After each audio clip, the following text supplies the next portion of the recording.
Y llegamos ahí, estamos 7 años ya en Suacha. Y bueno, lo que Dios ha hecho en la iglesia es una bendición. Nosotros somos privilegiados de la gracia de Dios a través del testimonio en una iglesia. Estaba pensando tantas cosas mientras que veía todo lo que es esta comunión de creyentes aquí en este lugar. Pensaba, por ejemplo, en el libro de Filipenses nos dice que las iglesias son como luminares en el mundo, como una luz que brilla en un lugar oscuro. Si quieren pensarlo, aquí en esta localidad es Engativá la realidad. En este puntito del mapa de Engativá hay una luz que se prende para alumbrar a un mundo que está lleno de tinieblas y que necesita el Evangelio. En la medida que la iglesia sea una iglesia que se sujeta al señorío de Cristo, una iglesia que se sujeta al Señor, va a poder brillar para alcanzar a tantas personas que necesitan el Evangelio. ¿Cierto? Dice que hay una persona que se sentó ahí cuando estaba en la alabanza en la mañana, creo que era una persona que estaba con una cerveza, ahí borrachito. Bueno, esa persona necesita de Cristo, ¿cierto? Y quien tiene que ser luz para esa persona, pues, es la iglesia. Esta iglesia, la iglesia bautista del camino. Estaba pensando también en el versículo que dijeron los niños, pero por tanto, ir y hacer qué? Discípulos. Ven que la tarea de la iglesia es hacer discípulos. ¿A dónde? A todas las naciones, ¿cierto? La tarea de la iglesia es principalmente hacer discípulos, que ustedes sean discípulos y que se vayan discipulando unos a otros y que vayan creciendo juntos. Y en la medida que ustedes vayan creciendo y como iglesia vayan madurando, el fortalecer a las iglesias existentes, como la iglesia del Camino, como la iglesia de Soacha, va a llevar como resultado el que podamos tener más iglesias en más lugares haciendo discípulos hasta lo último de la tierra. Porque si Dios permite, ahorita estaba viendo en los anuncios algo de Mosquera, ¿cierto? Un testimonio que sale de aquí para intentar hacer discípulos ¿en dónde? En Mosquera. Y no es que solamente van 2 o 3 personas, va toda la iglesia. No es que la iglesia va toda físicamente, pero todos ustedes van acompañando eso, orando eso, pidiendo por esas personas allá y rogando al Señor que un día haya una iglesia establecida, y yo no sé si ya está, pero que se siga fortaleciendo esta iglesia para que ellos hagan discípulos y como resultado venga una fundación de iglesias que haga discípulos en otro lado y así sucesivamente. ¿Hasta dónde? Hasta lo último de la tierra. Entonces tienen una responsabilidad grande como iglesia del camino. Y la responsabilidad grande es seguir sujetando su corazón al Señor para que puedan seguir siendo discípulos. Porque ¿hasta cuándo son discípulos, no? ¿Hasta cuándo son discípulos? Cada uno de nosotros somos discípulos ¿hasta cuándo? Pues un misionero ahí de Palabra de Vida tenemos en común con Juan David, con mi esposa y con la esposa de Juan David, que estudiamos en el mismo instituto bíblico allá en Argentina, unos años atrás y así, pero había un hombre que se llama Eliezer Castro. Sí, Juan David lo conoce muy bien. Y este hombre decía en un culto allá en Palabra de Vida, todos nosotros somos una obra en construcción hasta que venga el Señor. Todos nosotros somos una obra en construcción. ¿Hasta cuándo? Hasta que venga el Señor. Eso significa que el proceso de discipulado nunca termina en nuestra vida. ¿Por qué? Porque siempre vamos a tener que estar creciendo en algo. Hay siempre áreas en las que tenemos que estar creciendo. En ese reconocer al Señor Jesucristo como mi Señor, está todo un proceso de vida de sujetarme a su señorío, de que Él vaya iluminando mi vida con los principios bíblicos y yo vaya siendo obediente a sujetarme a lo que Él me va diciendo. ¿Para qué? Para glorificarle, honrarle a Él, pero también porque hay una responsabilidad grande y es que cada uno de nosotros nos estamos viendo el uno al otro. Y en la medida que yo crezco, yo animo a mi hermano también a crecer. Eso es el discipulado, vamos caminando juntos. Los padres y esposos van discipulando a su familia. ¿Sí o no? Porque no puede ser que sonemos aquí en la reunión mientras que y nos sonreímos todos y en la casa son otros. Hace poco escuché de una esposa y unos hijos de un pastor que dijeron, nos vamos de la casa porque no le creemos nada a este hombre. Sí, quédese tranquilo con su ministerio, pero la verdad es que en la casa él no vive lo que dice allá. A mí me da temor eso. Yo soy padre, soy esposo. Y yo soy un discipulador de mis hijos y de mi esposa. Y soy un discipulador de mis hermanos en la iglesia. Y tengo la responsabilidad de transmitirles mi vida. Porque en últimas el discipulado es una transmisión de conceptos bíblicos en cuanto a la enseñanza, pero es una transmisión de vida. Un discipulado es un discípulo, es alguien que sigue al otro. Y entonces tenemos la responsabilidad unos a otros de irnos modelando lo que es seguir al Señor y sujetarnos al Señor. Entonces, como iglesia tiene una responsabilidad grande, porque ¿cuántas personas hay en la localidad de Engativá? Sería interesante pensar eso, ¿no? En Soacha hay 2 millones de personas aproximadamente. Y eso que Soacha es pequeño. Soacha, la verdad que es un lugar pequeño, es un municipio pequeñito, la zona urbana. Y nosotros pensamos, si Dios nos permite el 1% al 2050, son como 20.000 personas. 1%, dejando todo el 99% afuera. Y ustedes piensan cuántas personas habrá en la localidad de Engativá. Sería bueno que le preguntaran ahí al Google cuántas personas hay en la localidad de Engativá. Y miles de personas. Y aquí hay un puñadito de personas que tienen la responsabilidad de hacer un impacto en toda esta localidad para que conozcan al Señor y sean discípulos. Entonces, la responsabilidad que tienen, hermanos, es grande, como la responsabilidad que nosotros tenemos allá. Y aparte Dios nos pone un peso más grande, no solamente a Engativá y no solamente a Soacha, sino a hacer discípulos ¿hasta dónde? Hasta lo último de la tierra. Bueno, vamos en el camino y le pedimos al Señor que nos permita ser fieles en ese aspecto, porque no vivimos para nosotros, el señorío de Cristo. No vivimos para nosotros. ¿Para quién vivimos? Para el Señor. El Señor nos salvó y nos compró con su propia sangre. Vivimos para Él, no para nosotros mismos. En medio de todo lo que Dios nos permite hacer en nuestro caminar, nosotros tenemos el objetivo claro de glorificarle, de honrarle y de amarle a Él. Y bueno, en ese sentido, nosotros estamos viendo en la iglesia una carta que conocemos, una epístola pastoral, que se llama Primera de Timoteo. Quiero que vayan conmigo a Primera de Timoteo. Primera de Timoteo ha sido un desafío para la iglesia ahí en Soacha. Y bueno, ha sido un desafío para la iglesia, ¿por qué? Porque cuando pensamos en las cartas y los libros de la Escritura, empezamos a pensar cuál fue el objetivo por el cual Dios escribió, le permitió escribir a alguien esta carta en su contexto, en su momento específico, para quién iba dirigida. Esta carta iba dirigida ¿a quién? A un hombre que se llama Timoteo, se llamó Timoteo. Timoteo, una bendición, este hombre que el Señor había llamado, que había levantado como siervo, y que había estado junto con Pablo caminando todo esto de hacer discípulos hasta lo último de la tierra por muchos lugares del Imperio Romano. Una bendición ver la vida de Timoteo, cómo él fue formado, por ejemplo, ¿no? Ese discipulado que les decía, ¿quién discipuló a Timoteo? Y dice Pablo, no, pero recuerdan que el primer discipulado no lo hizo Pablo en la vida de Timoteo. Dice ahí en 2 Timoteo que fue su mamá, en 1 Timoteo fue su mamá y su abuela la que hicieron un discipulado en primer lugar en la vida de Timoteo. La influencia de la familia en una vida. Sí, esa responsabilidad que tienen los padres de ser discipuladores de sus hijos, y después pues lo agarró Pablo y se lo llevó y lo entrenó para que él sea un hombre de Dios, para que él sea el hombre que iba a dirigir mucho el trabajo que Pablo iba a dejar cuando fuera sacrificado. Estas epístolas pastorales están prácticamente al final del ministerio de Pablo, cuando él ya va por morir. Y él sabe, después de mí, alguien tiene que seguir haciendo lo que yo hacía.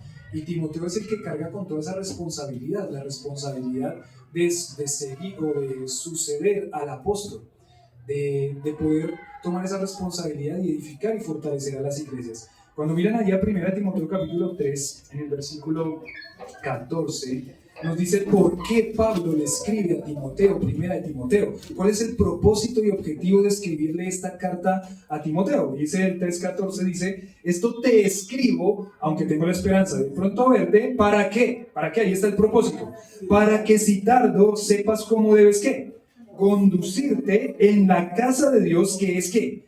La iglesia del Dios viviente, columna y baluarte de la... Entonces, la iglesia tiene que sostener la verdad. ¿Cuál es la verdad? La verdad bíblica, ¿cierto? Esa es la responsabilidad de la iglesia.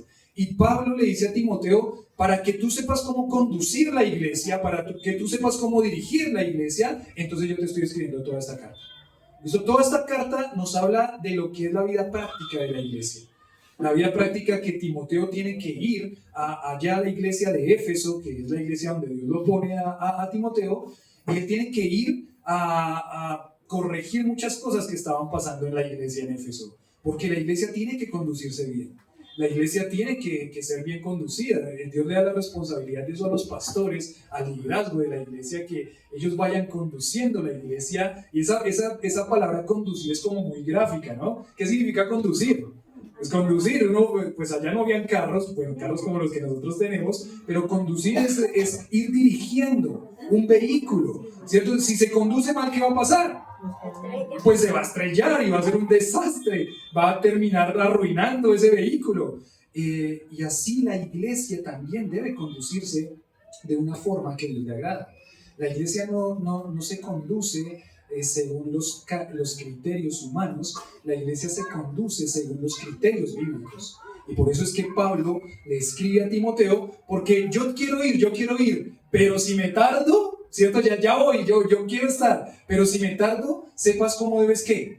Conducirte en la casa de Dios, que es la iglesia del Dios viviente con un valor de verdad.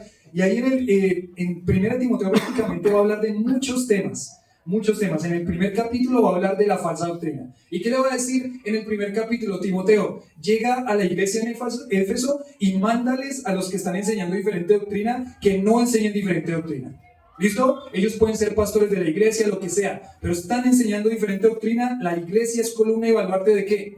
De la verdad, no de la falsa doctrina. Entonces, tú tienes que pararte allá, Timoteo, con la firmeza, con la autoridad de la palabra, con la autoridad apostólica mía, y decirle a esos falsos maestros y mandarles. No es una sugerencia, es que tienes que ¿qué? Mandarles, es una forma de dirigir. No es que el que manda aunque no. El que manda aunque mande mal, no. Él le dice con toda la autoridad de la palabra y con toda la autoridad apostólica. Y así viene por el capítulo 1 hablando de la falsa enseñanza, lo que eso implica, cómo se ve la falsa doctrina. Después él va a hablar como ejemplo, Pablo va a hablar de su propio ministerio. Y en el capítulo 2 va a introducir un tema que es el tema, por ejemplo, de la vida de oración de la iglesia. Una iglesia que se conduce bien tiene que tener una vida de oración ordenada, establecida, firme y creciente. La vida de oración de la iglesia aquí no está hablando solamente o en primer lugar de la vida de oración mía personal. Está hablando de la vida de oración ¿de qué? De la iglesia. ¿Y cómo les va en su vida de oración como iglesia? Esa es una buena pregunta, ¿no? ¿Cómo les va en su vida de oración como iglesia? Ahí en los anuncios estaba miércoles a las 6 de la tarde. ¿Qué hay el miércoles a las 6 de la tarde? Reunión de oración. Para nosotros, les digo que para nosotros como iglesia, quizás este es uno de los temas que más cuesta en la vida de la iglesia. No estamos hablando de la oración personal, pero también pienso que muchas veces esa vida de iglesia va a ser el reflejo de cómo está la vida de oración de cada creyente. Y ahí se los dejo solamente para que ustedes se evalúen en esa área. Pero en el capítulo 2 empieza introduciendo aquí a la vida de oración de la iglesia, ese pasaje conocido, ¿no? Exhorto ante todos a que se hagan ¿qué? Rogativas, oraciones, peticiones, acciones de gracias por todos los hombres, por los reyes y por todos los que están en eminencia. ¿Para qué? Para que vivamos quieta y reposadamente en toda piedad y honestidad, porque esto es bueno y agradable delante de Dios, nuestro Salvador, que se ore por esto es bueno delante de Dios. 4. El cual quiere que ¿cuántos hombres sean salvos? Todos los hombres sean salvos y vengan al conocimiento de la verdad. ¿Por qué? Porque hay un solo Dios y un solo mediador entre Dios y los hombres, Jesucristo hombre, el cual se dio a sí mismo en rescate ¿por cuántos? Por todos, de los cuales se dio testimonio en su debido tiempo. Para esto yo fui constituido predicador y apóstol, digo en verdad en Cristo no miento, y maestro de las gentiles en fe y en verdad. Entonces, ¿qué hace Pablo? Pablo empieza a decirles también, la vida de oración de la iglesia tiene que ser una vida de oración que crece. Esto tiene que ser una vida de oración que crece. La iglesia tiene que crecer en su vida de oración. Y va a tener que mirar las formas para que pueda conducir la iglesia al crecimiento en el área de la oración. Pero miren que aquí, en el versículo 8, ese no es el versículo que yo me voy a enfocar, solamente le estaba dando un poco de contexto. En el versículo 8 entra un tema que se va a desarrollar prácticamente hasta el capítulo 3 y es los roles en la iglesia. El rol del hombre, ¿cuál es? El rol de la mujer, ¿cuál es en la iglesia? Se estaban presentando situaciones en la iglesia en Éfeso y en las iglesias del Imperio Romano, en la que, por ejemplo, las que estaban tomando el liderazgo de la iglesia y la conducción de la iglesia eran ¿quiénes? Las mujeres. Y Pablo va a tener que decirle a Timoteo que no por capacidades, porque las capacidades son las mismas entre hombres y mujeres, sino por el orden y los roles que Dios dio, el liderazgo de la iglesia tienen que llevarlo ¿quiénes? ¿Dónde están los hombres? Me parece que los hombres están dormidos. ¿Dónde están los hombres? Amén, digan amén. Pero yo los vi jugando al fútbol esta semana, ¿no? Ahí está en una foto en el estado del pastor Juan David.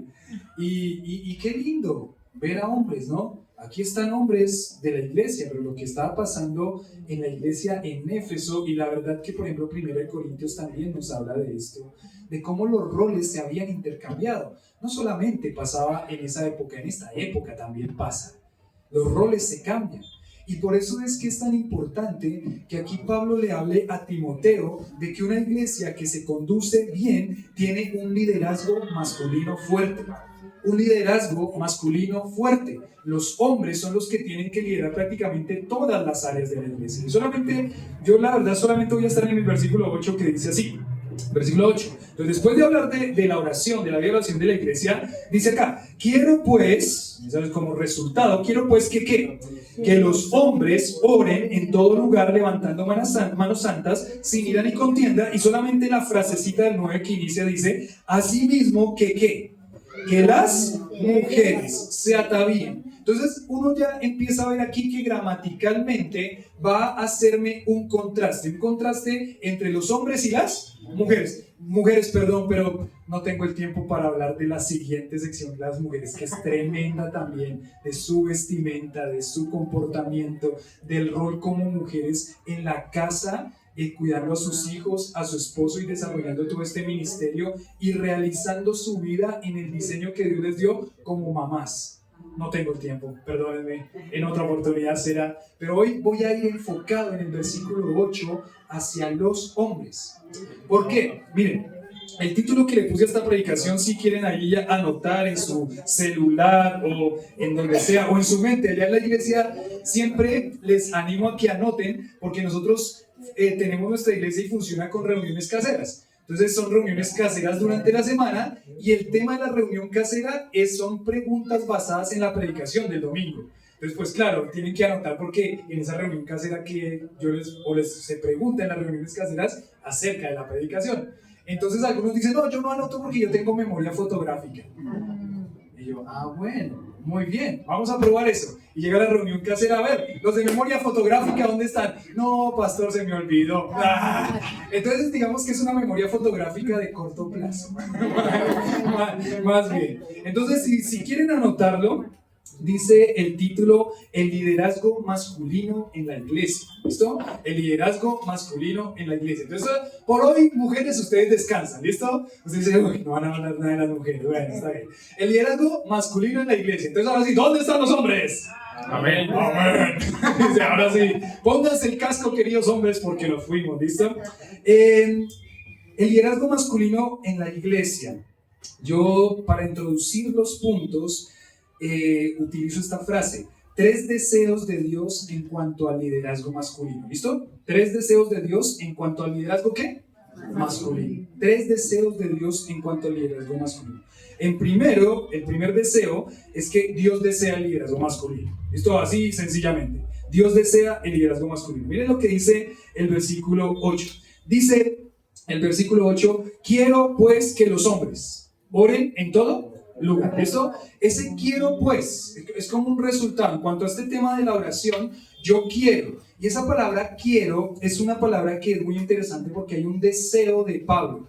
¿Qué es lo que desea Pablo? Lo que desea Pablo es que los hombres oren en todo lugar. Es un deseo, pero esa palabra, ¿por qué un deseo? Y es un deseo porque seguramente Pablo entiende la importancia de que los hombres tomen el rol de liderazgo en la iglesia.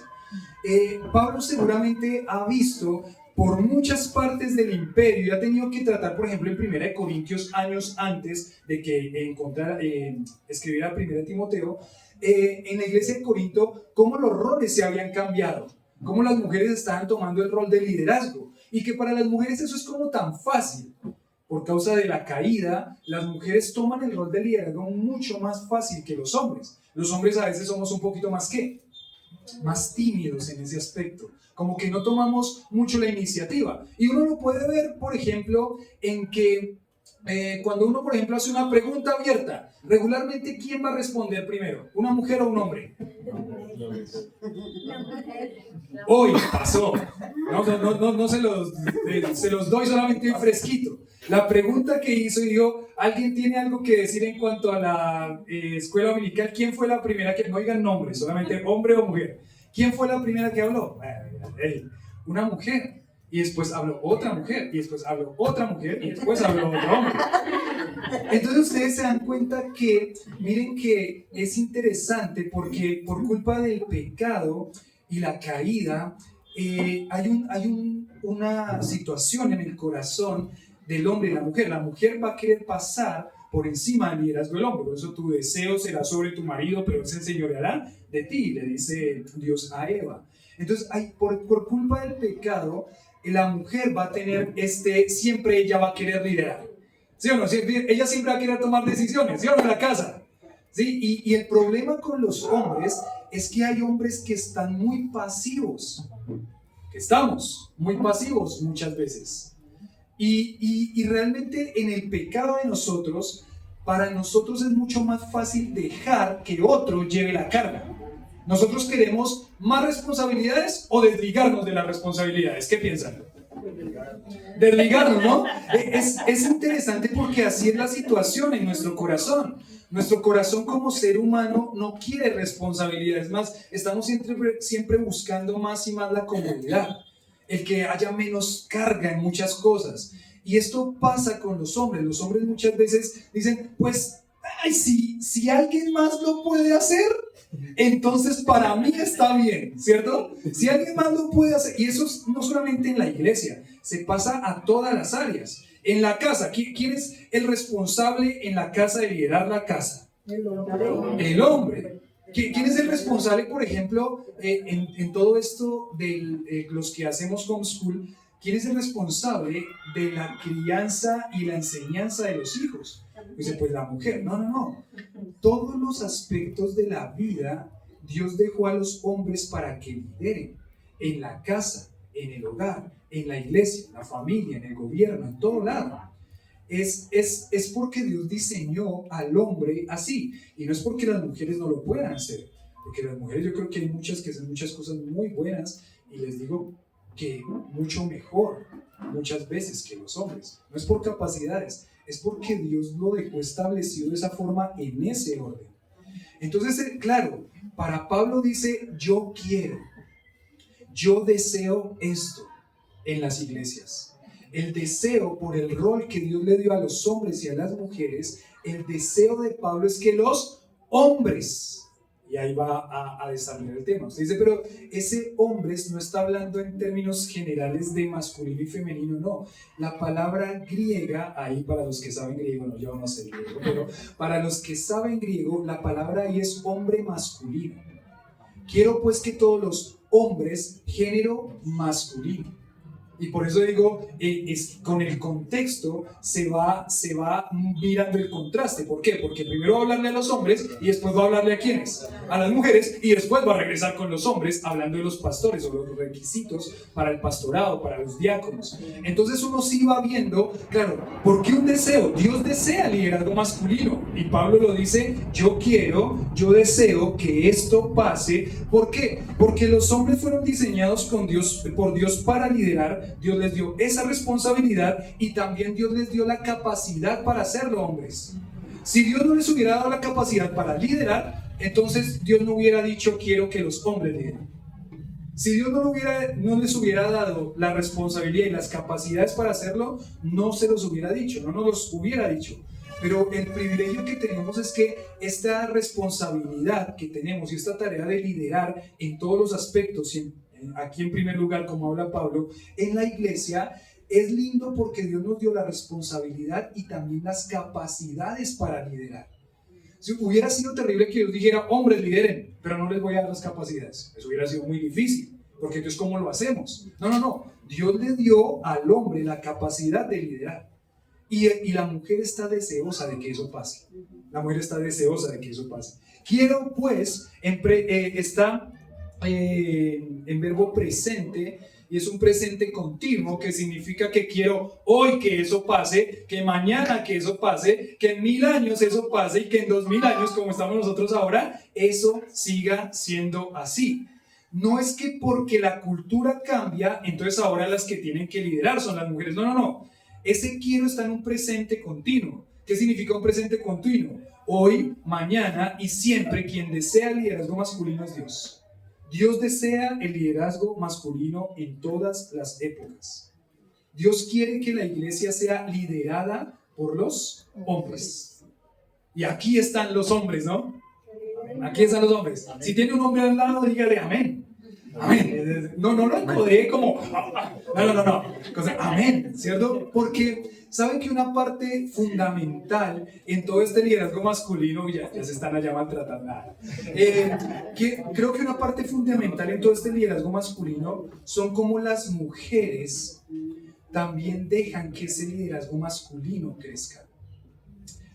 Y eso también es importante. No les dije que me iba a hablar de las mujeres, pero bueno, digamos que en el contexto, las mujeres también tienen que ver cómo dejan que eso pase.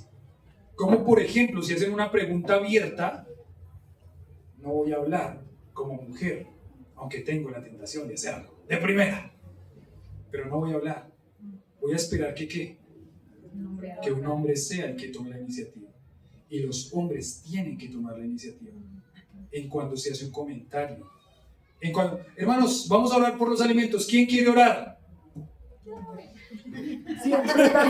Siempre, bueno, no siempre, pero regularmente, ¿quién va a tener la tendencia a decir yo quiero? Una mujer. El que tiene que levantarse en primer lugar es quién. Y más en este tema de la oración, porque aquí, aunque está hablando del liderazgo masculino y lo podemos poner en general, está diciéndole a los hombres en cuanto a la oración. Quiero pues que los hombres oren en todo lugar. Este liderazgo masculino, cada vez que hay un momento de oración como iglesia, oficialmente o no oficialmente, tienen que haber hombres que están liderando esto. ¿Quién va a liderar la reunión de oración el día miércoles? Un hombre. ¿Quién va a liderar los grupitos de oración? Un hombre. Pero si los hombres no vienen, no sé cómo funciona acá, pero es lo que pienso en otras iglesias. Eso no pasa, pero en otras iglesias. ¿Y dónde están los hombres? ¿Por qué los hombres no están aquí para liderar eso? ¿Y por qué los hombres no llegan para liderar eso? Los hombres son los que tienen que llevar ese liderazgo masculino, y más aquí en primer lugar en cuanto a la oración. Entonces es un deseo. Dios desea el liderazgo masculino. Miren, 1 de Pedro capítulo 3 versículo 1, ahí adelante, 1 de Pedro capítulo 3 versículo 1.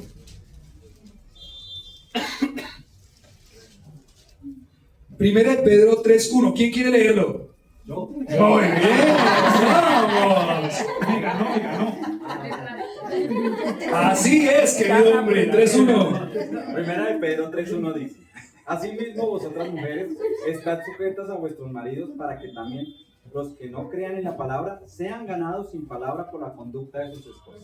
Y miren el 7, mi hermano, por favor. Yo también, hermano. El 7 dice: Vosotros maridos igualmente vivid con ellas sabiamente, dando honor a la mujer como a vaso más frágil y como a coherederas de la gracia de la vida, para que vuestras oraciones no tengan estorbo. Y miren cómo habla aquí en cuanto a qué tema, en cuanto a la oración. Trato a mi mujer como un vaso más frágil y como a coheredera de la gracia de la vida para que mis oraciones no tengan. La vida de oración de los hombres de la iglesia y los hombres liderando todo este tema de la iglesia y la oración en la iglesia es fundamental para la vida de la iglesia. O sea, esto no es un tema menor. O sea, si Pablo le está diciendo a Timoteo que esto es importante para la vida de la iglesia y que la iglesia que se conduce bien tiene que tener un liderazgo masculino, firme, fuerte, en todo y más aquí en este tema de la oración, entonces es importante. Es más aún, es importante porque si un hombre no se conduce de una buena forma, por ejemplo con su esposa, sus oraciones van a tener ¿qué? Estorbo. Y uno empieza a ver, por ejemplo, en primera de Timoteo capítulo 3, cuando habla de todos los requisitos para el pastor, uno empieza a ver, por ejemplo, que todos estos requisitos no son conocimiento bíblico. Es un tema de ¿qué? Del carácter del hombre. Porque tenemos a muchas personas con un lindo conocimiento bíblico y está bien. Pero si ese conocimiento bíblico no se hace vivo, si no se está viviendo eso no es agradable a Dios. Es simplemente una persona que tiene conocimiento, pero en su casa, por ejemplo, no está dando un buen testimonio. En su iglesia no está dando un buen testimonio. Usted puede saber mucho, pero si vive poco, entonces está siendo un oidor de la palabra y olvidándose de lo que Dios le está hablando en la palabra. El conocimiento bíblico es muy importante porque necesitamos conocer y conocer más a Dios. Pero tenemos que pedirle al Señor que nos permita el carácter para vivir eso que nosotros conocemos y nosotros sabemos con relación a nuestra familia y con relación a la iglesia. Entonces la oración es una parte fundamental de la vida del hombre. Acá está dando por sentado en primera de Pedro que el hombre va a orar ¿por quién? Por su esposa. Da por sentado que el hombre va a orar por su esposa. Es algo cotidiano en la vida del hombre que esté dedicando a la oración, por lo menos por su esposa. Más, obviamente, por su iglesia. Más, obviamente, por sus hermanos. Hace parte de la vida del hombre. Todos estos ministerios, por ejemplo, el ministerio de oración, ¿a quién se lo dejamos? A las mujeres. Y varios ministerios en la iglesia en donde pareciera que los hombres no tendrían que meterse y que estar. No, los hombres tienen que estar liderando todos los ministerios de la iglesia. Y cuando se refiere a todos, se refiere a todos los ministerios de la iglesia. Porque es la tendencia en el corazón del hombre ¿a qué?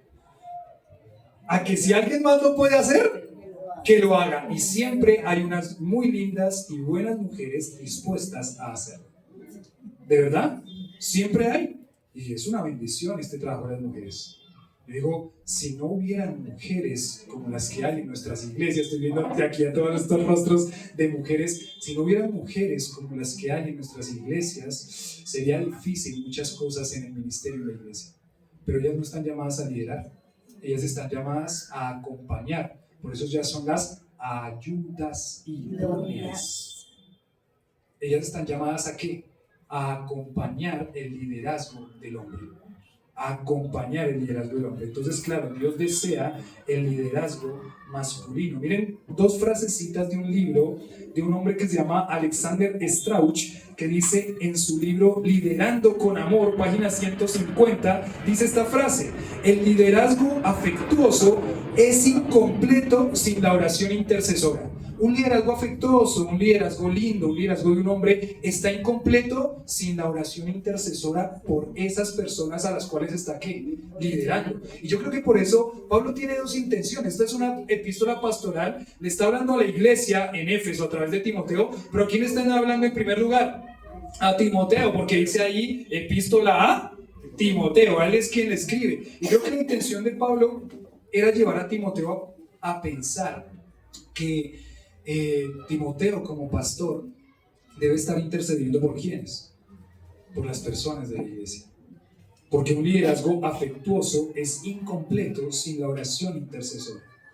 Dice esta otra frase de este mismo autor en este mismo libro, en esta misma página, dice: cuando oramos por las personas, enfocamos nuestro pensamiento en ellas, tomamos sus cargas sobre nosotros, intercedemos ante Dios por ellas, sacrificamos nuestro tiempo por ellas, nos comprometemos al bienestar de ellas, demostrando verdadero cuidado y compasión.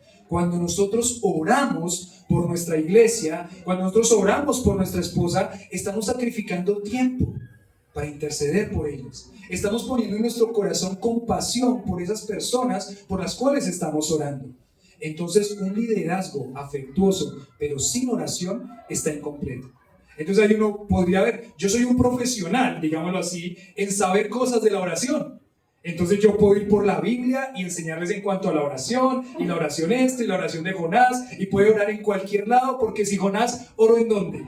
En el vientre del pez, entonces podemos orar en cualquier lado. Y yo les puedo enseñar mucho de esto, y lo sé, y lo tengo que enseñar. Pero si yo no estoy orando, entonces yo tengo un problema. Porque yo puedo saber mucho. ¿Recuerdan lo que les dije? El conocimiento versus la vida que practico de ese conocimiento que tengo. Yo puedo saber mucho en la oración y tengo que saber mucho en la oración, porque como pastor tengo que enseñar sobre la oración. Pero si yo no estoy orando y si yo no estoy intercediendo, hay una parte fundamental de mi ministerio, de la vida de la iglesia que está fallando. De la vida de la iglesia que está fallando. Es un deseo de Dios que haya un liderazgo masculino. Todo este tema de la oración es parte también fundamental. Y también podemos pensar que todo esto de la oración es un desafío particular en esta época de la historia, porque los afanes nos tienen, todas las responsabilidades que nosotros tenemos, nos tienen muchas veces con nuestras disciplinas espirituales, pero prácticamente muy, muy débiles. Y nosotros tenemos que salir muy temprano y llegar muy tarde en la noche y no tenemos tiempo para sacarle a las disciplinas espirituales. Eso no puede pasar en la vida de la iglesia, de ningún creyente obviamente, pero aquí en primer lugar está hablándole a ¿quiénes? A los hombres de la iglesia, al liderazgo masculino. ¿Cómo está su vida de oración, querido hombre? ¿Cómo está su vida de oración, querido hombre? Entonces cuando su esposa vaya y le diga, mi amor, ¿cómo les dice, no? Cuchurrumín, mi pancito de azúcar, no sé cómo le dice usted a su esposo. Pero, ¿cómo está tu tiempo de oración? ¡Ay, usted no me dijo! No. Escúchela, porque ella es su ayuda idónea que está ahí para ayudarlo. Confiese su pecado. Anímese a hablarle a otro hombre de esta necesidad en su vida que no está siendo firme y fuerte, esta disciplina. Mi hermano, tengo que confesarle y ayúdenme a orar por eso, mi vida de oración no está bien. Mi vida de oración está bien flaquita, bien desnutrida. A su esposa, mi amor, mi vida de oración está mal.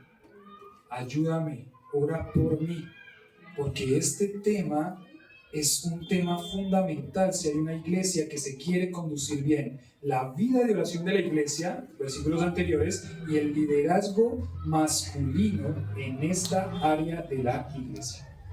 Dios desea el liderazgo masculino. Déjenme darles una frase de un hombre que se llama George Verwer, creo que se pronuncia así. Este hombre es el fundador de un ministerio a nivel mundial que se llama Operación Movilización. Y él dice lo siguiente, dice, pero si hay una doctrina de la cual solo hablamos, pero sin ponerla en práctica en nuestras iglesias, tiene que ser la de la oración.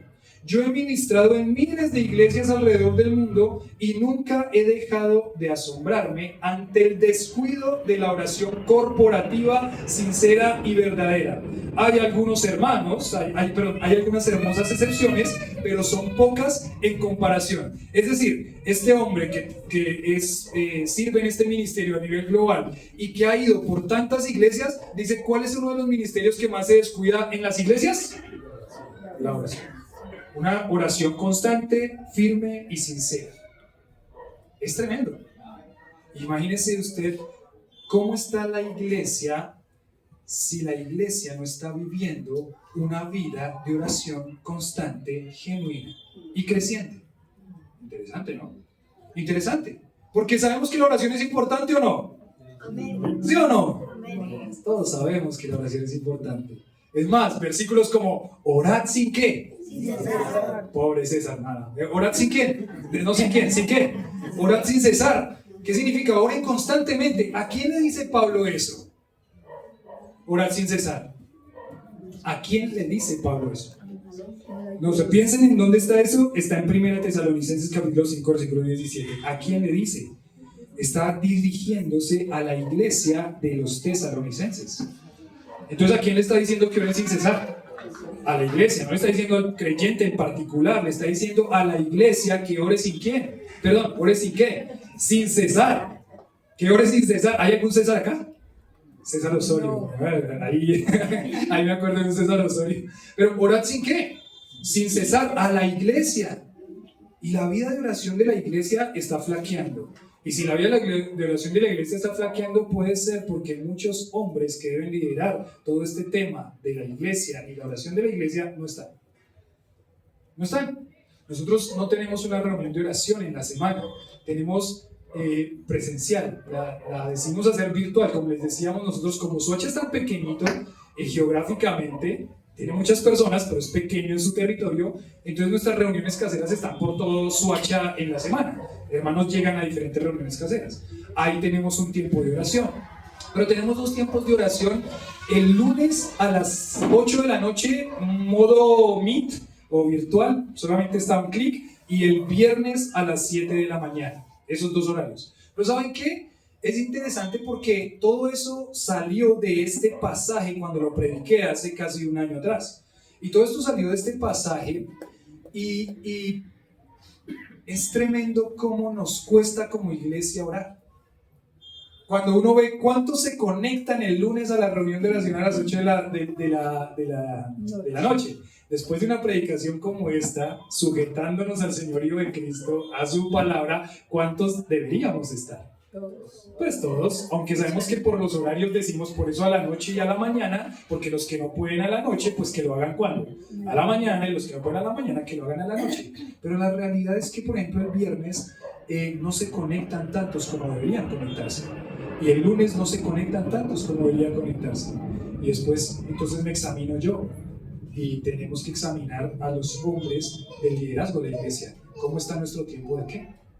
De oración personal, porque eso va a ser también un reflejo de cómo la iglesia ora, Entonces uno puede pensar, el deseo de Dios en cuanto al liderazgo masculino es, en primer lugar, Dios desea el liderazgo masculino, en este sentido de la iglesia y en todo lo que implica la iglesia. Les mirar un pasaje más para terminar el primer punto. ¿Hasta qué hora tengo, Juan? Hasta la 1, ¿no? O sea, ya.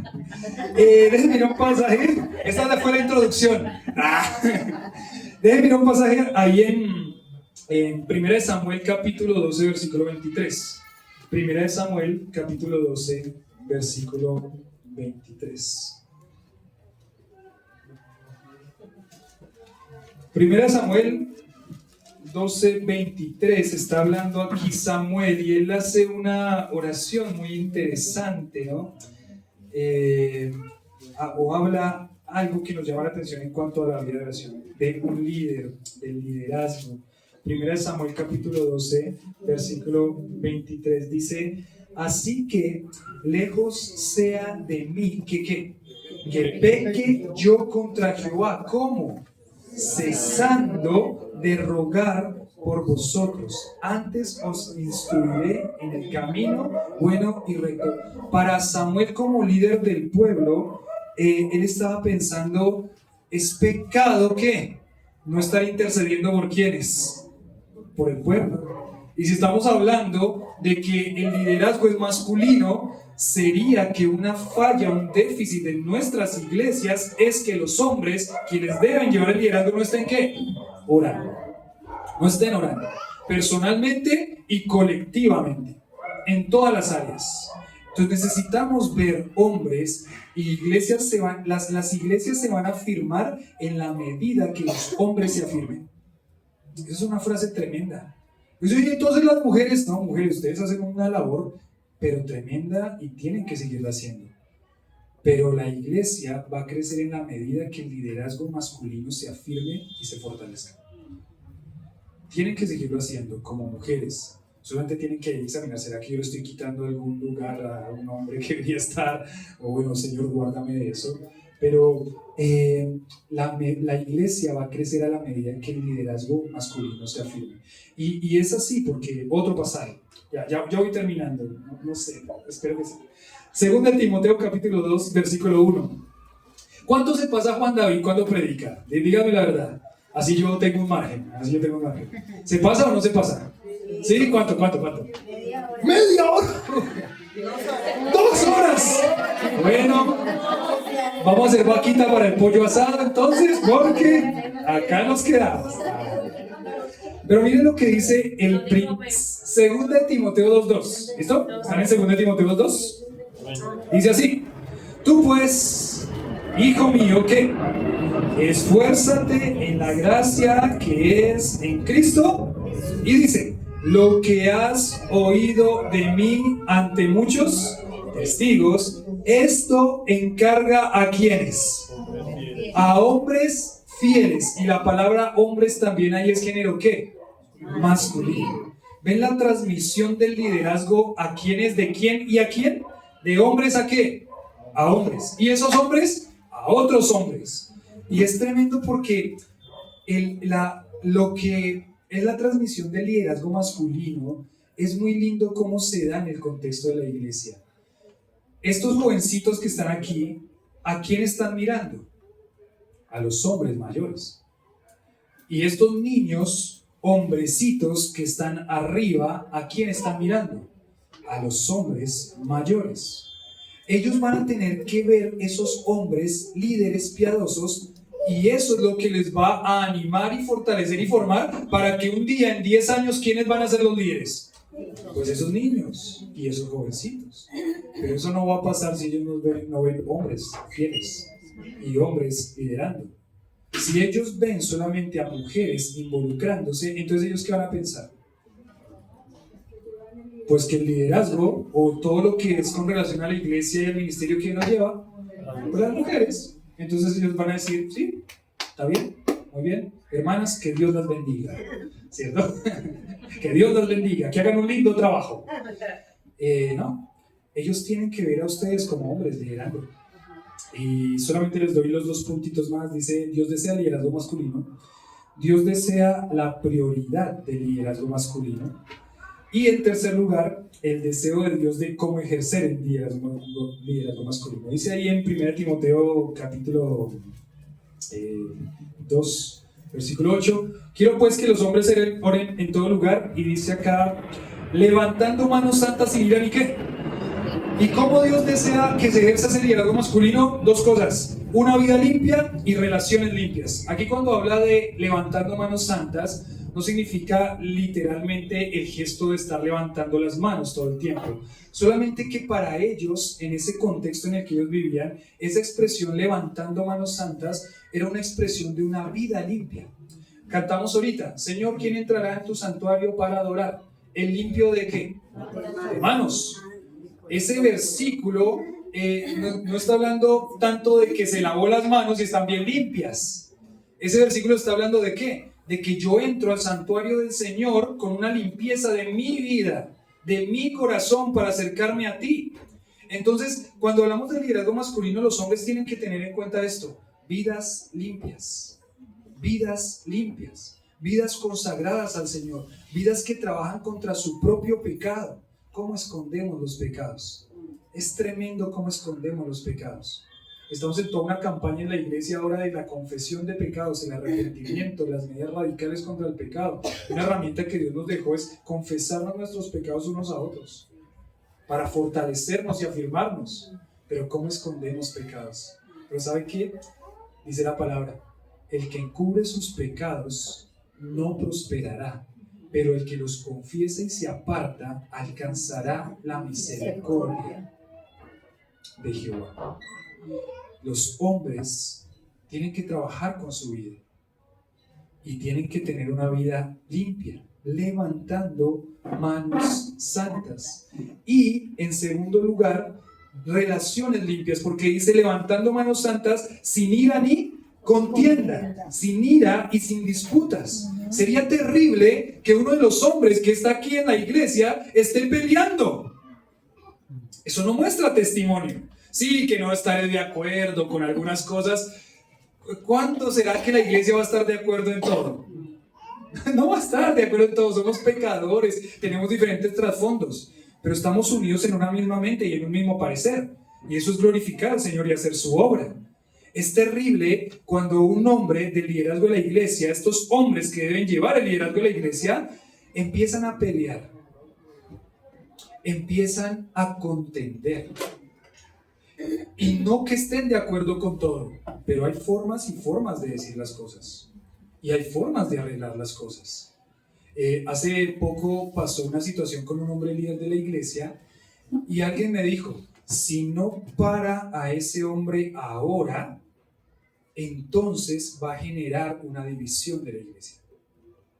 Entonces las personas estamos observando, ¿no es cierto? Porque somos responsables el uno del otro, somos un cuerpo. Y entonces, ¿qué me tocó hacer con este hombre? Ir, confrontarlo, animarlo, ayudarlo, exhortarlo, ir una vez por semana a su casa hasta que su corazón, gracias a Dios, sensible, volvió al Señor. ¿Y qué tuvo que hacer en frente de todos sus hermanos, el cual había hecho comentarios que no eran correctos? Pedir perdón. Y qué difícil es humillar el corazón para pedir perdón, pero eso lo hace un hombre que lidera. Un hombre que lidera, reconoce sus errores, sus pecados, pide perdón y corrige.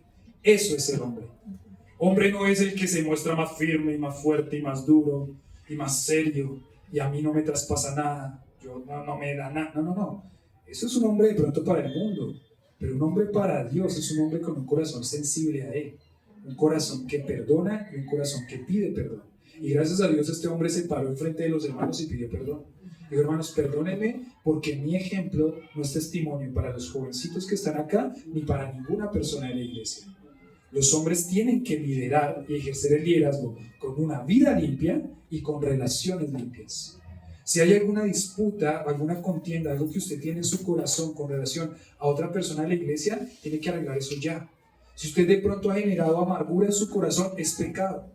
Es pecado generar amargura porque el pecado es falta de perdón y la falta de perdón es pecado. Es más, Dios dice ahí, Mateo 5, 23, 24 y 6, 15, si no perdonáis a los hombres vuestras ofensas, tampoco vuestro Padre os perdonará. Tremendo. El hombre del liderazgo masculino se ejerce con vidas limpias y con relaciones santas y puras. Los hombres de la iglesia no pueden dejar que se generen rencores contra nadie en la iglesia. Regularmente vienen rencores contra el pastor y contra el liderazgo de la iglesia. Pobre pastor, le toca duro al pastor. Yo soy pastor, entonces entienden lo que hablo. Siempre el pastor está mal. Bueno, no siempre. Pero cuando una persona sale peleando, lo que pasa es que el pastor está mal. Y siempre el pastor está mal. Es lo que pasa en el corazón de las personas. Pero si hay un hombre aquí en la iglesia que esté generando rencor contra alguien o contra el pastor o contra algo en la iglesia, tiene que arreglar eso. Tiene que arreglar eso, porque eso no es ejercer un buen liderazgo masculino.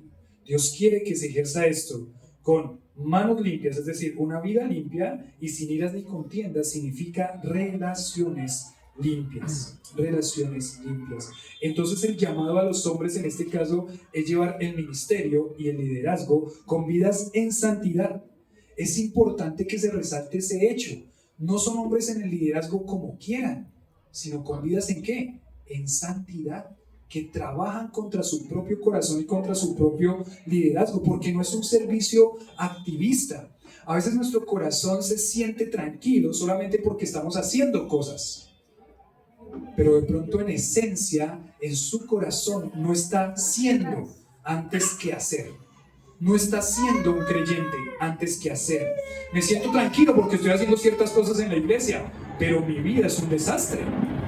Y aparte, nosotros podemos fingir acá y somos buenos para fingir, pero en la casa no se puede fingir. Nuestras esposas nos conocen y nuestros hijos nos conocen y ellos saben cómo estamos. Y podemos venir aquí y tenemos que estar, porque aquí no llegan los santos, ¿no? Aquí no llegan los perfectos. Aquí llegan los pecadores que reconocen que necesitan de Dios. ¿O no? ¿O acá están todos los perfectos? ¿No? Acá estamos los que reconocemos que necesitamos de Dios, pero un buen hombre que ejerce un liderazgo masculino va a reconocer eso. Preguntas de reflexión para que las tengan ahí. Y miren, la primera pregunta que les haría para que conversen de pronto ahorita en el almuerzo con su familia o en la semana sería: ¿qué tan importante es entonces el liderazgo masculino en la iglesia? ¿Listo? Segunda pregunta: ¿cuál debería ser la oración de la iglesia por los hombres de la iglesia? ¿Qué orarían por los hombres de la iglesia? Y las mujeres, ¿qué orarían por los hombres de la iglesia? Y sería bueno que se pusieran a hacer una listica. ¿Qué oraríamos por los hombres de la iglesia? Oraríamos esto y lo otro. 3. ¿Cómo los hombres podrían esforzarse más para llevar el liderazgo en la iglesia y en el ministerio de la oración? Hombres, ¿cómo podrían esforzarse más para llevar todo este ministerio de la oración y el ministerio en la iglesia? ¿Cómo podrían esforzarse más? Y 4, ¿qué parte cumple el trabajo de santidad en la vida de los hombres para el buen liderazgo en la iglesia?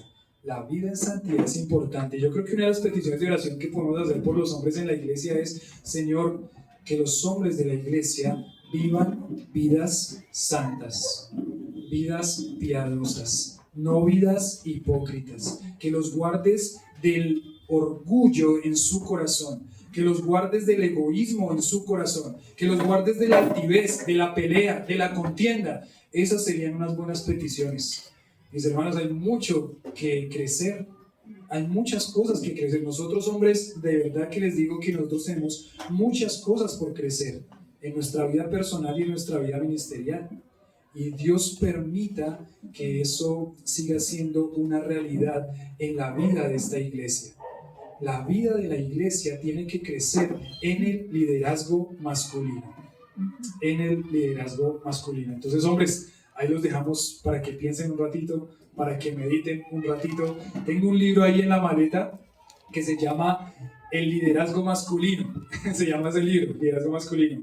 Iba a leerles un fragmento de ese libro, pero en la página 168 dice el libro que en una iglesia, una esposa le dijo a su esposo, que era pastor de la iglesia, le dijo que uno de los momentos de más edificación para esa mujer en la vida de la iglesia era cuando se pasaban hombres al frente y se los reconocía como líderes de la iglesia. Y ella decía: para mí eso es uno de los momentos más edificantes, porque el ver hombres liderando y tomando su posición, la posición que Dios les dio, me hace sentir a mí segura como mujer en que nuestra iglesia está siendo guiada de la manera que Dios quiere. Tener hombres liderando las iglesias con vidas santas, con relaciones limpias, es una de las mayores bendiciones que una iglesia va a tener para poder hacer lo que Dios le llama a hacer. Padre, gracias por este tiempo con tu palabra, gracias por darnos exhortación a la vida, Señor, de nuestras iglesias. Gracias, Padre, porque entendemos, Señor, nuestra responsabilidad como hombres y el privilegio que tenemos de cuidar, de proteger, de liderar. Oramos, Señor, que nosotros podamos vivir eso, que nuestras esposas, hijos y las mujeres de la iglesia puedan ver en nosotros esos hombres que la iglesia necesita. Oro, Señor, para que esta iglesia, para que la familia pastoral, para que Juan David como pastor pueda seguir, Señor, afirmando los corazones de los hombres, pueda seguir trabajando, Señor, en los corazones de los hombres y de las familias. Perdónanos, Señor, por aquellos momentos en los que hemos descuidado nuestra vida espiritual, porque eso afecta directamente a la vida de la iglesia. Perdónanos, Señor, también cuando hemos tenido rencor y algún conflicto con alguien de la iglesia. Perdónanos, porque no queremos, Señor, que nuestro ministerio como líderes se vea afectado por nuestro pecado. Te pido, Señor, que tú sigas, Señor, obrando en esta iglesia, en estos hombres, en estas mujeres que hacen cosas tan lindas. Te pido, Señor, que podamos, Señor, seguir viendo una iglesia que crece, que impacta a niños, a jóvenes, a familias. Te pido, Señor, que a través del testimonio de esta iglesia del camino muchas personas encuentran el camino, la verdad y la vida. ¿Quién eres tú? Que podamos ver, Señor, a una localidad de Engativá impactada con el Evangelio a través de esta iglesia que tú pusiste aquí en este punto geográfico. Padre, gracias por este tiempo con tu palabra. Y bueno, Señor, dejamos este lindo tiempo en tus manos, lo que hacemos en la tarde y el reflexionar y el meditar en cuanto a este tema durante estos días. Oramos en el nombre de Jesús. Amén. Gracias, mis hermanos, por el tiempito. Una bendición por estar aquí.